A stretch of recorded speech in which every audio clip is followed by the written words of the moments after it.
In 1969, Disney cast Herbie as the Love Bug, and he is a 1963 ragtop sunroof sedan, Volkswagen. And it's kind of hard to pin down how many Herbies have actually been used in all the movies that they've done, and the TV series, and parades. And I do know of a place where the original Herbie trick car is located.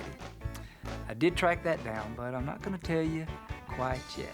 Let's stop kidding ourselves, shall we? This is just an ordinary little car, like a million other ordinary, rather unattractive little... I don't think you should have said that. Herbie's very sensitive about his appearance. The original Herbie in the Love Bug was the model for what all the other Herbies look like. And his basic features are that he's a white Volkswagen. He has number 53 for the racing number. His racing stripes are red, white, and blue, which is for the United States. He has a light gray sunroof. These features have basically remained the same for Herbie all through the years, but there have been some slight changes that I've noticed. For Herbie Rides Again and Herbie Goes to Monte Carlo, the light mounted on Herbie's front hood is a prop to hide a camera. The stunt driver driving Herbie from the back seat will use a TV monitor to see where he was driving. Herbie's blue stripe changed to a darker blue instead of a lighter blue that was in the original Love Bug. Volkswagen mounted a chrome VW emblem on the front of the hood. Of course, when you watch the Love Bug, it's not there. It's just kind of a white space. And they also put the Volkswagen hubcaps, which are on all the tires. Now, if any of those cars from Herbie Rides Again have survived, I haven't found that out yet, but I'm still looking. The next time Herbie changed was in Herbie Goes to Monte Carlo. Now, the light on Herbie that was in Herbie Rides Again still was mounted to the hood, but it had a black cover. In the Love Bug and Rides Again, he had the standard tires and rims that came on Volkswagen. But in Monte Carlo, he got some slicked up Goodyear GT radial tires and some special rims, and they were wider tread tires so he could grip better on the road. They gave him custom-made high bucket seats, which had a black backrest on the seat. Most people might not notice this, but Herbie's earlier sunroof was a lighter gray, but in Monte Carlo, they changed it to a darker gray. Another change I noticed was the VW emblem on the hood is now gone, but the hubcaps remain the same.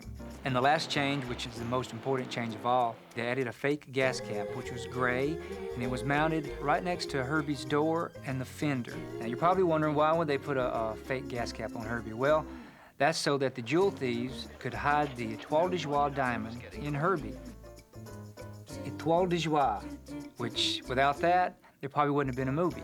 For Herbie Goes Bananas, the hood light is gone, the gray gas cap is gone. Basically, Herbie remained the way he looked in Monte Carlo because he had the gray bucket seats, the Goodyear GT radial tires, the rims, but also, if you'll notice, that Herbie's ragtop sunroof went back to the original light gray instead of the darker gray that was in Monte Carlo. You might be wondering where some of the Herbies ended up for Herbie Goes Bananas. I do know that a few of the fans own some of the rust-painted Herbies, and they've kept them original.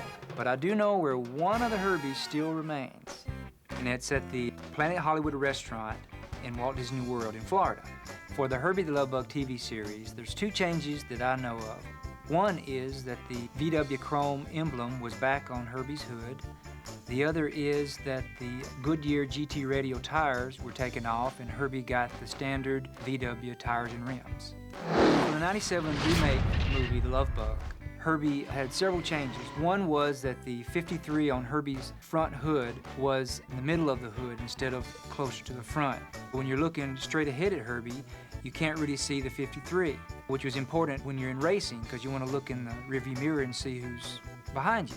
Another change they made was that on all Volkswagens, there's a chrome edging that goes right down the middle of the hood. Well, in the previous Herbies, they always would put the 53 over that chrome edging. Well, in the remake movie, they put the chrome edging on top of the 53, which really changes the look of Herbie because it takes away from not only Herbie's look, but the racing number. The other change was they altered the stripes on Herbie. The red was too small, and they also changed the color of the blue to a lighter color blue than was used on the originals. And on top of that, the stripe wasn't put on Herbie's ragtop sunroof. They used about 5 or 6 Herbies for the TV remake. One was sent to the Peterson Auto Museum, which is in Los Angeles, for permanent display. The other one was given to a local radio station for a giveaway. The other 2 cars were very special. One was the special effects car. It was the one that the evil Herbie split him right down the middle with his laser beam. The other car, which was basically used just for stunts, those 2 cars have been sent to Paris. Walt Disney Imagineering has built Walt Disney Studios Park there, where both Herbies are in a stunt show.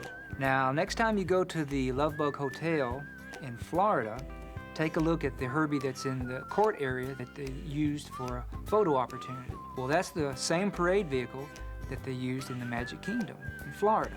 But I've noticed a few changes to that car. For one, the sunroof is a darker gray, and the 53 is a little too far up on the hood, and I believe they used a different font for the number 53. But this is just something that I've noticed. Over the years, they have made many, many Herbies, and all of them have found their own special homes in one way or another. But I know of, as I mentioned earlier, of a special Herbie that actually has survived from the original Lovebug in '69. And this is the Herbie that did all the special effects. You know, the doors flew open and the hood flapped and it squirted oil and just all the tricks that Herbie's known for. Well, that's the same Herbie that you will find at Dean Jones's house.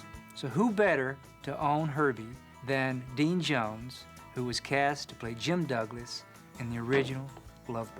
Mr. Jones, just a couple of questions. Just a couple of questions. Mr. Jones, what's the real Herbie like?